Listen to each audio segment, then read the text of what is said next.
Okay, I wanted to add the thing that happened when I was looking over the video, and then I got a message from my twin. I had this overwhelming feeling of guilt after talking to the tow truck driver, because I had expressed all these things that I was doing and got a great response from him, and then I felt this overwhelming guilt because I haven't even shared that stuff with my twin.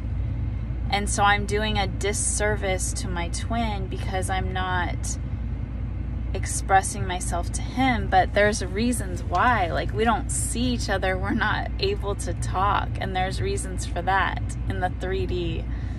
So it's so difficult, like, it's just so difficult. But so I had this overwhelming feeling, so I texted him and I said,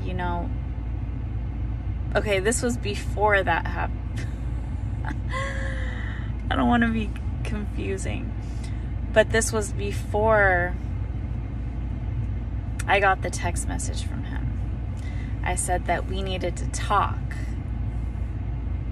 And he's like, about what?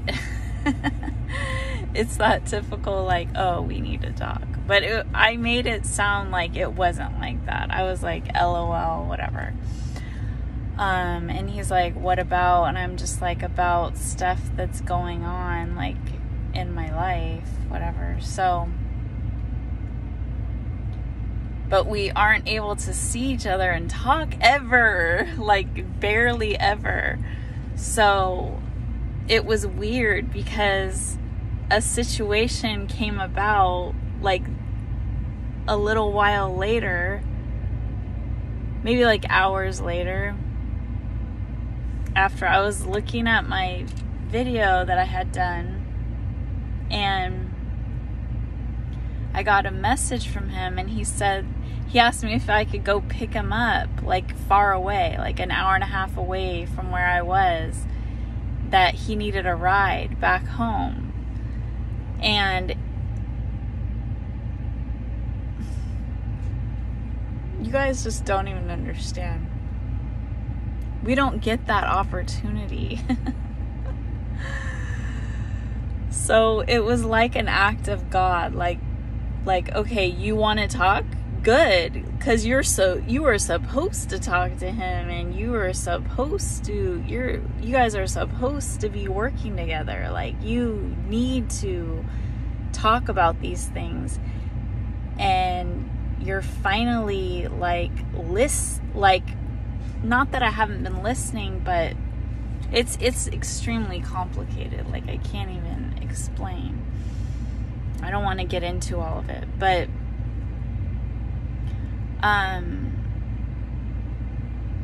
yeah, it's too much to get into. But God forced the opportunity to happen because it wasn't happening. And so it was like perfect. It's like, okay, a long car drive so you guys can talk. So I talked, and he listened, and I was so afraid to talk to him about my spirituality stuff, because I had before, and I just didn't really know, like, how it was received. Like, I felt like insecure every time I talked to him about stuff like that. It's not his response, it's like me. Because I'm afraid, like, okay, this isn't who he met. Like, this isn't who I was in the years that we've known each other. Like, is he still gonna care about me, want to be around me, like, love me? Is he still going to feel the same way about me? And I don't want to ruin it by saying all this stuff and scare him away, and I told him that, I was just, like, truthful, honest, like, getting it all out in the open. So that's part of our evolving into a closer unionship, is by, if that's even a word, unionship, to get us more connected and in a more united way, elevate us on the same level, basically, where we can be like in a situation where we're in like a forever union or a more secure union.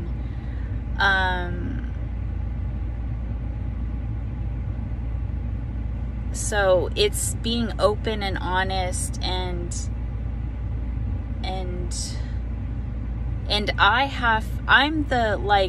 I'm the twin that like is more elevated.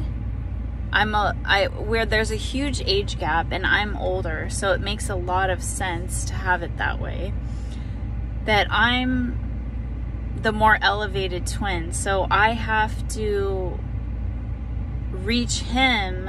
Like, I know that that's my job, is that I need to, as I'm elevating and working on myself, that he is sure to follow. So I'm like the leader, and it's not like he's following behind me. It's kind of like, it's like an energetic thing. It's almost like, oh, well, if she can do it, I can do it too. And I don't even know if it's like catching up. Like, say you have like an older brother or sister that's like good at sports, and you're young. You're not even developed. They could just be like a normal, just normal for their age, playing sports. But to you, you're like 4 years younger, and you're like, wow, they're really good, and you want to be like that, but you're not really at the age where your development isn't quite there yet. So you can't, but you're trying. You're like, I want to be that good. So you're going to actually be better because you're working harder for it. Because you can see it. You can see the goal. And so you might get there a lot faster. And then when you're at that age, 4 years later, you're going to be way better than that you'll be at.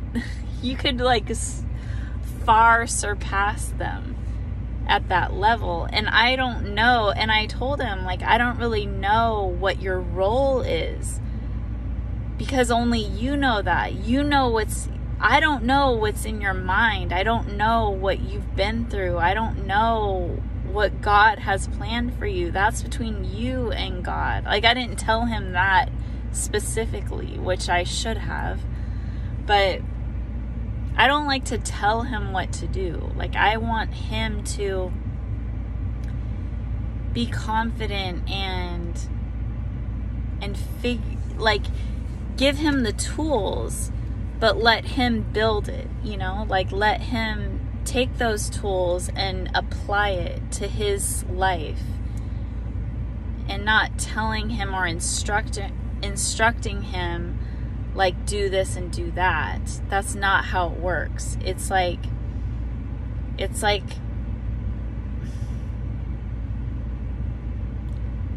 and sometimes it doesn't even have to be by words.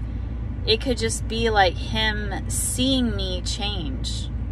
Seeing a change in me. And wanting to be better for me. Having that desire to be his best, because he sees me putting effort towards being my best. So that's the reciprocation. So we can be apart and separated and not even in communication, but it's understood what we are trying to do. All right, so yeah.